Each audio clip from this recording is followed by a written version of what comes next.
moving on to the running back group here, who is looking at least a lot better than this past year. At least we're hopeful that they're going to end up a lot better for this year. Yeah, so much more potential here. So Yeah. let me start off with the top two here. The Ohio State duo, just two states that suck to live in. Trey Henderson and Quinshon Judkins here. Is there a tier one running back in this class? I think I would not be shocked. Man, this is hard to say, but I would not be shocked if we could even be discussing four guys as tier one running backs. And I would Okay. say that it's Trevion Henderson, Quinshon Judkins, Trevor Etienne, and a bounce back from Nicholas Singleton. Okay. Yeah. I think those would be your top four.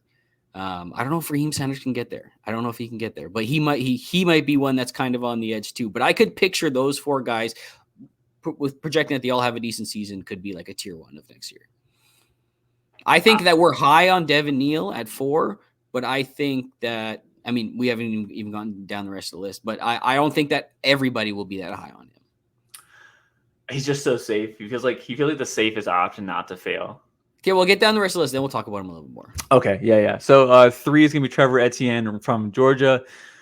4 is Devin Neal from Kansas. 5 is Nick Singleton from Penn State. 6 is Damian Martinez, just transferred to Miami. 7 is Ollie Gordon. We'll get into him. 8 is Raheem Sanders. 9 is DJ Giddens, and 10 is Ashton Genty. And then I kind of want to talk about the. No, we'll get to it. We'll get to the honorable mentions later. Yeah. But they deserve to be in this group too. Yeah. Just continuing the discussion in terms of Devin Neal here at 4, I think that we generally think that he's safe because there's so much about his skill set to love. Like if you watch this dude, I don't know how you can't fall in love with the tape. There's burst, there's speed, there's pass catching ability, there's patience that he developed even over the last year. Like he became such a better runner, I feel like, on the instinctive parts over this past year. Has always been efficient. Like the profile looks really good. And yet he seems to get no love from the NFL side of things. And I feel like that has made people kind of like be worried. And, it's a Kansas running back. Some people are just not into that in general with the helmet scouting that goes on out there. He's never seemed to get the love. Even when he could have came out last year, there was not a lot of people talking about him. There was a week of love at the end of January. And it pissed me off because it's one, he goes to Kansas. So no one looks at him. Everyone looks at Ohio, Georgia, and Alabama first. And number 2, he had to be an early declare. He had to submit his declaration and waiver in before January 15th. And no one cared about him. He's like, I'm going back to school. And then 2 weeks later, everyone's digging in. They're like, wow, this class sucks. Oh, Devin Neal would have been my RB1. And it's well, you guys should start a little bit earlier. You probably would have listened to you guys. He probably would it's. So he went back. He went back. And the talent's there. I feel like he's just, if he rinse and repeats last year's production, just copy and paste it over one more year, he's a locked in day 2 guy. Do you think it's bold to say that Devin Neal's skill set is comparable to Trevion Henderson, except Trevion Henderson has the Ohio State tag? Oh yeah. You think it's bold to say that? No, I'm saying yeah, I agree. Sorry. Yeah. I don't think it's that bold. I don't think it's that bold. That's where I would be. It's just I feel like he just gets dinged kind of for the place or whatever. So all we need from Devin Neal is because we're projecting him on the talent we see on the tape and everything else that we see on tape. Let's just if he gets a day two capital or even earlier than we expect, this is where he's going to be locked in. And we're just hoping that that's what's going to end up happening with him. But that's the most worrying part of it for me.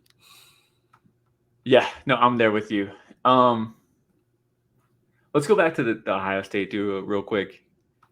Do you think one of these guys go back to school? I assume it's going to be a split. And do you think it's a 50-50 split, or are we looking at 60-40? The only guy I could picture, I think, going back would be Judkins. I think Trevion coming back for his 4th year here. And then I think he's hoping that he'll do it. How is the situation going to improve anymore unless Judkins goes and Trevion Henderson can come back, I guess, for the 6th year if he wants to. But that would mean that Trevion Henderson got hurt or wasn't productive or something like that. I think that would be the only way that ends up happening. But Quinshon Judkins, I think, is the only one that, let's just say that they both share the backfield. Quinshon doesn't have the massive production that he wants to have. There's some questions raised. He's looking at being the potential only guy the next year. That might be a path that he comes back, in my opinion, over these 2 guys. Yeah, I should have phrased it more. Do you think Judkins comes back? I think Trevion Henderson's gone no matter what. Like so much of the Yeah, team's gonna be like the turnover on the team's gonna be massive. Like he'll leave with them too. yeah, And then Judkins too. If it's like a 60-40, doesn't want to lead the team, they probably give him some more NIL money to stay. Which he's motivated by. So he'll do that. yeah. Etienne's probably the most skilled running back in Georgia. That feels like a really nice locked-in bet. I know our devy member here at SC2C, Aaron came on and was like, he's my 8 overall player, and I was like, that's kind of bold. The longer that's marinated in my brain, I'm like, It's nah, not he's bad. right. It's good. Yeah, that feels pretty good Yeah. actually. He was I ahead of us there almost because after that he dude, just kept rising up my rankings a little bit. I was like, actually, you know what? Yeah. So same, yeah, good on same. you, Aaron. Yeah, good on you. Yeah. Devin Neal at 4 here, Nick Singleton at 5. Nick Singleton bouncing back. We love the system. Obviously, it didn't show us anything in the spring game, which is such a tease, but also like I guess I get it. Yeah. You already talked about as the bounce back guy. He has the athleticism. We've talked about the pass catching ability is a little bit of concern. Kind of talk about him as a like a Nick Chubb type. Saquon and a Nick Chubb type, yeah, where Yeah. it's just like 2 yards, -3 yards, 80-yard touchdown. Like that's gonna be like his career. But Saquon always had that elite pass catching skill set to fall back on, and Singleton isn't bad at catching balls, but there's no way you can tell you he's like a Saquon level, Austin Eckler level, like that upper echelon of pass Yeah. catchers. We just don't So need him to, he just can't be a liability. And I don't like I'm one of the ones that are sometimes less concerned about that because I think like a majority of routes from running backs, they have to be really good at rushing. Like you got to be a Nick Chubb level rusher, which I think is another question with Singleton in the first place. But like as long as they have that ability, then I feel still pretty confident they can at least catch, routes 5 yards away from the line of scrimmage. Like as long as they can do that, I'm pretty happy. Damian Martinez at Miami. Let's talk about Damian Martinez. We're definitely Mm-hmm. higher than the community on him than everybody else. This is our guy. I think this is our guy. I think Mm-hmm. everyone dug into Devin Neal, so I feel like Devin Neal is on everyone's radar now. But Damian Martinez is this year's like guy for us. I am worried about athletic testing. I don't think he's gonna bomb it. I just don't think it'll be. I'm worried about it being high end enough for him to get into that upper tier of running backs. I guess what I'm saying is, I think he could be Ramondre at the NFL level. I think Ramondre is an alright thing. I think there is a little bit more like juice there. I think for a guy who's 230 pounds, like he's 6 foot or he's 5'11 or 6 foot, 230 pounds, he's been clocked at times over 21 miles per hour. He's approaching that 22 miles per hour range, and at that size, which I think is pretty good. But I think the most impressive thing about him is how light on his feet he seems for a bigger back, and that is kind of the comparison with Ramondre Stevenson, where we've kind of always said, he's really nimble for like a guy who actually has some size to him. That is Damian Martinez, but like you watch this guy's tape, man, and it's like spin moves and lateral cuts, and like Yeah, I wrote that it's like I think he could possibly be the best cutback runner in college right now. The instinctiveness he has to hit the cutback lane and how quick he can hit that cut. And like he's not a guy that's going to string a bunch of them together, but how quick he hits that initial cutback is just like I think he could possibly have the best instincts for it in college right now. I think the NFL is going to like him quite a bit. But again, another guy, same thing with Singleton. The receiving work isn't necessarily there, but he hasn't seemed like a liability. He is a guy that we have at least some on his resume of catching the ball. And he didn't look bad. Like I thought when I've looked at him, he'd look at least comfortable catching the ball. He didn't fight it. So he's a guy that I really like. And I think he'll run well. I think where it'll come into play is like, what's his 3-cone going to be? What's his, how well is he going to jump? I'm kind of interested in those. I feel like I see burst there, but I'm interested to see what they're actually going to be.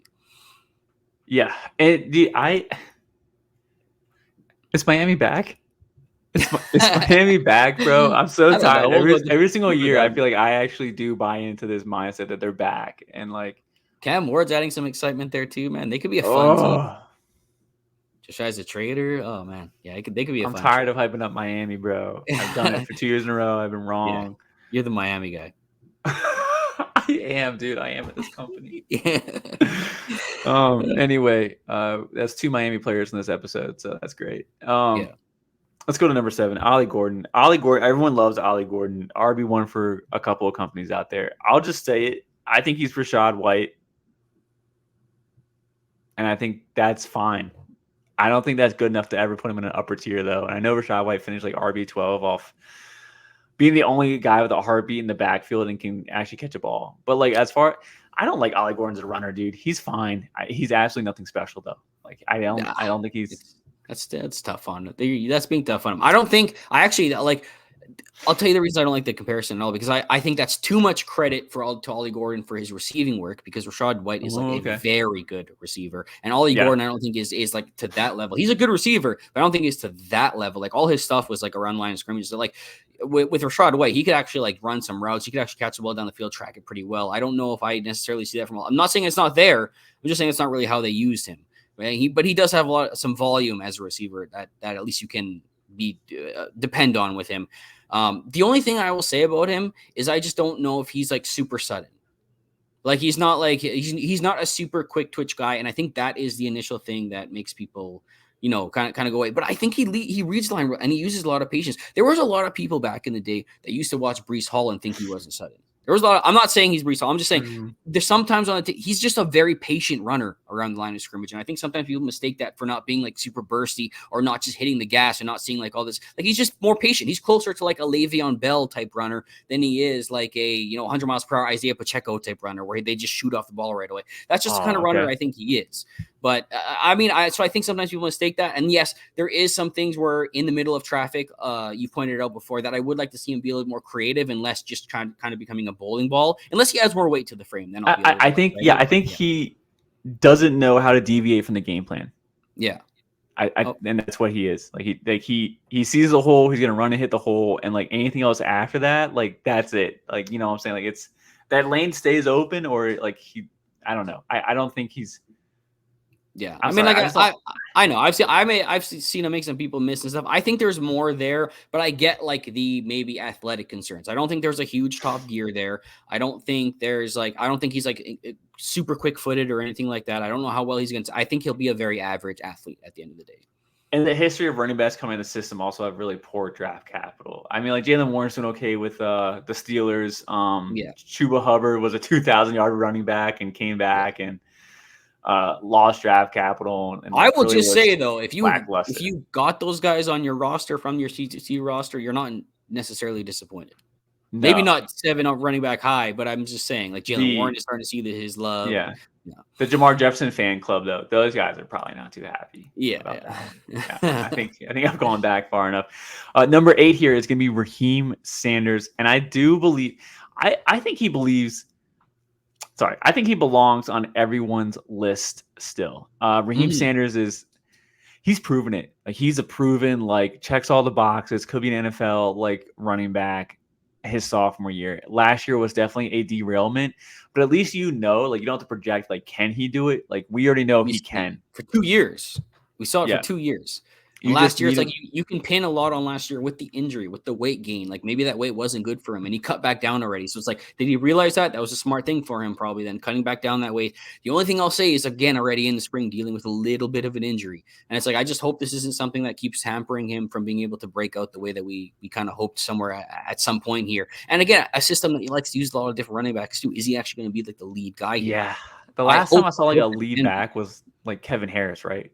Yes, that's essentially like the last time that I can remember too. The thing that I'll say with Raheem is like, I think that like everything that we like, very good guy who can change direction very well for how big he is. Like to me, there's been some different comparisons out there, but to me, Raheem Sanders is David Johnson, prime David Johnson though, like the guy who was running back 1 at the top of the class, like not a super athletic guy, and also a guy who had some of the same negatives, as in didn't necessarily he was a guy who was 220 pounds, didn't exactly like plow guys over or play with power. And a lot of people I hear talking about Raheem Sanders want to say, he's lacking power. He needs to run behind his pads a little more. Well, like David Johnson wasn't that type of guy either, but he was so versatile in other assets, being a receiver, Raheem Sanders being a former wide receiver. Like this guy was catching go balls over Alabama DBs in his freshman season. Like he is a very good receiver. He can be used in those type of ways. I don't necessarily think that the power, he has to play a power. He can be a more finesse player and get away with it. And I still think the size will be able to add a little bit of power to his game as well. We just got to see a bounce back here. Yeah. 9 is DJ Giddens, the walk-on running back for Kansas. What do you have, like 1,000-yard rushing, another 400 through the air? 1,200 yards, yeah, another 400 through the air, something like that. Caught almost, I think, 50 balls. Like definitely had some nice movement ability to him too, as well.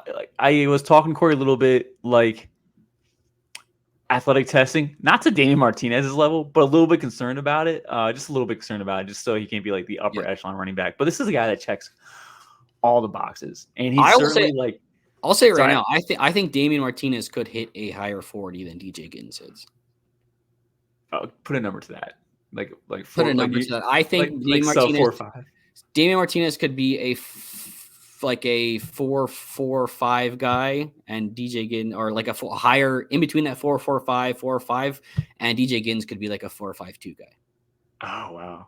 Okay. I don't think there's a huge top gear there for DJ Giddens, to be honest. I really like the player. Yeah, I'm I'm probably the high guy on DJ Giddens in our company, but I'm just saying I don't think there's a super top gear there. I think Martinez has a top gear, but I almost don't care about it because I think he's a build-up speed runner. Yeah. And I think that's fine for college, but in the NFL, like you will not be getting build-up speed time. Yeah, and DJ Giddens like shows some good burst. He shows some really good movement in shorter spaces. Has some good lateral ability. You know, easily like strings moves together and stuff. So like a lot of that stuff, I'm not really worried about. And DJ Giddens, this is the guy that I compare to Rachaad White because of the receiving ability, because of the build, because of like maybe not the same athlete to like that level of athlete that Rachaad White was, but I think he's somebody who can get on the field pretty easily because of that receiving threat. All he needs is a pathway like Rachaad White got as well. Number 10 is Ashton Jeanty, the Boise running back. One of the best passers in college for the running back position. He's got like his frame's maxed out. I think he came into college at 5'10", 195. I have no idea what they have him listed at. I think they have him listed at 205. 210 now, I believe, actually. Ooh, I don't know how much I believe it, but I'm just I think 210, yeah. I think 205 was believable, and I think that was probably the max weight you can put on his frame. Anyway, great pass catcher. I don't know what I think about him as a runner. It's a lot of G5, obviously, system, and it was a really great scheme, too. He split with George Kalani. We're worried about his athletic testing, too. Like, we don't think – I'm pretty sure we're, like, locked in confident he won't get the higher-end numbers. And for smaller running backs, I think that's dangerous. He's not as bad as what's his face from Oregon? I'm already forgetting him. I probably shouldn't forget his name for the year. Yeah, thanks. But I wish I could. But Bucky Irving, he's probably not that bad as far as athletic testing goes. So it's just like I don't know if Ashton Jeanty could hit the upper tier, but I think he also has like the ability to be that Austin Eckler level outlier where he doesn't test well. He just puts it all together. Yeah, and this seems lower than consensus, but at the same time, this is like so much love for a G5 running back. When's the last time we even saw a G5 running back get taken high in like the NFL draft, or like I can't look Rashad Penny? Like when was the last? Rashad Penny was the last first rounder. Was like the last first rounder. Like the third rounders were Tajay Spears. Starting running backs in the NFL. We were going over this. Who's a G5 starting running back in the NFL right now? Kareem Hunt. Kareem Hunt was the last. It's not a start. Well, he's the last one for a bit. But who is a starter right now today? Is a G5 running back. I could think of one. I know I can find one. I know I could. We had mentioned Devin Singletary. Singletary. Yes, but the list in our was like a handful of guys at the most on our hand. Like so, it's like I know that's a little bit of helmet scouting, but I really do think like the lower level of competition is like always going to be a question mark with me, and that's always going to make me downgrade. I mean, it's always a huge like that automatically caps Ashton as like a third round pick for me. In the past 2 years, he's played 4 games against Power 5 teams, and not to mention, I will just say, in those 4 games. He's averaged 5 yards of carry or less. And this is a guy who regularly averages like 6 yards or more against every freaking team he plays. His career average is 6.1. And again, you can always fight about, the team is overmatched. And so, and that's totally fine. I'm just saying, that's what the numbers say. He hasn't played as well against when he has played the better competition, but Boise State could be undermatched there too. Yeah. He can line out why though. We love him. Yeah. Like one of your comparisons was like Austin Eckler, which I don't think is that crazy. No, yeah. I'd certainly a unicorn in himself, though. But yeah. There's a path to success here for Jeanty. That's why we love this class so much. It's so deep for potential. I want to hit the honorable mention. Didn't make the list. I see you added a name. I'm going to ignore that. The honorable mention list is going to be Jordan James, running back from Oregon. He's going to break out. He just logged onto the sheet to look at the name. Amarian Hampton from UNC.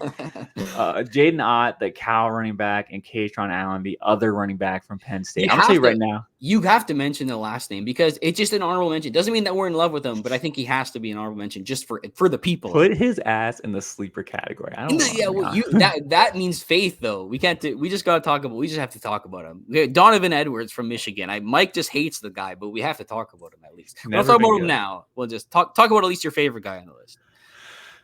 Jaden Ott. We talked about like. Is your favorite? Yes. Yeah. In this whole list. I think so. Yeah.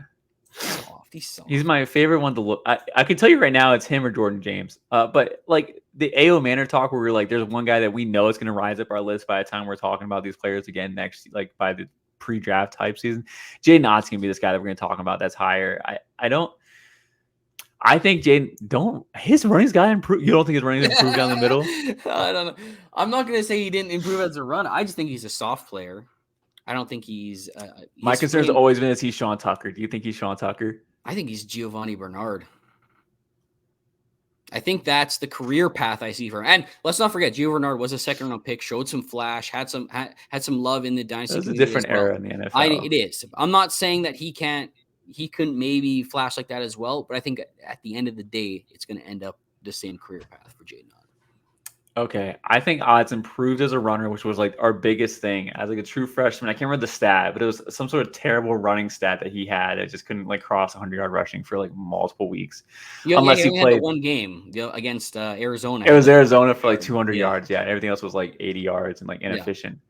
And they look better this year doing that. I have full faith in his pass catching ability. I think he's a plus in that category. It's just like, is he a good runner? And then I think about like the poster child of like that like type of like running back that fails is Sean Tucker. So that's always been my concern. But I've been having more and more faith in Jaden Ott lately. And I feel like I'm being suckered into another Sean Tucker. I think he at least profiles as to potentially be a change of pace, but like a good change of pace back next level. Someone who can rush and can still add rushing ability. Like could be somebody who could fill in if needed. Guy. Yeah, which is, I mean, it's all the rage in the NFL right now. Like Ray Davis. How kind of we talked about Ray Davis pre-draft. Yeah, like I think he could, definitely contribute to a backfield. I think my favorite name from this list would be like, listen, I really like Katron Allen. I'm just worried he's going to kind of be viewed as just like meh, kind of like he's not gonna standard power back. That's yes, and but a very good at reading the line. Like I think he does a lot of things really well. I just don't know if he's going to stand out enough for the NFL to want to take him highly. Are they just going to rely on this guy can pick me up 5 yards when I need 5 yards? Like I just don't think he's the type of guy who's going to hit many 60-yard home runs. I don't think he's going to be super dynamic out of the backfield as a pass catcher. I just think he's going to be a very good running back. So like. Or a very solid running back, I should say it. So it's like I worry about how much room he can make. It's between Jordan James and Amari Hampton for me, and I didn't think I'd be saying that about Amari Hampton, because I still don't think that he has a lot of athleticism to him as well. But I have to give credence for the fact that there was a lot of times, like even we talked about Drake May a lot this offseason, that team wasn't like passing on all cylinders, wasn't firing on all cylinders in the passing game, and like. You could key up on Amari Hampton and he would still go like freaking over 200 yards against you. Clemson's defense, and he freaking ripped them apart for like over 200 yards, if I remember correctly, this past season, or at least there was a good defense. He ripped apart pretty well. Caught the ball actually a lot better than I expected, and actually has some okay feet. Like I wonder, like is Amari Hampton the guy that's even a little bit closer to a Ramondre Stevenson type than I can't remember who we were talking about previously, but is he even a guy that could be close to that? Because he's kind of like that bowling ball type build as well.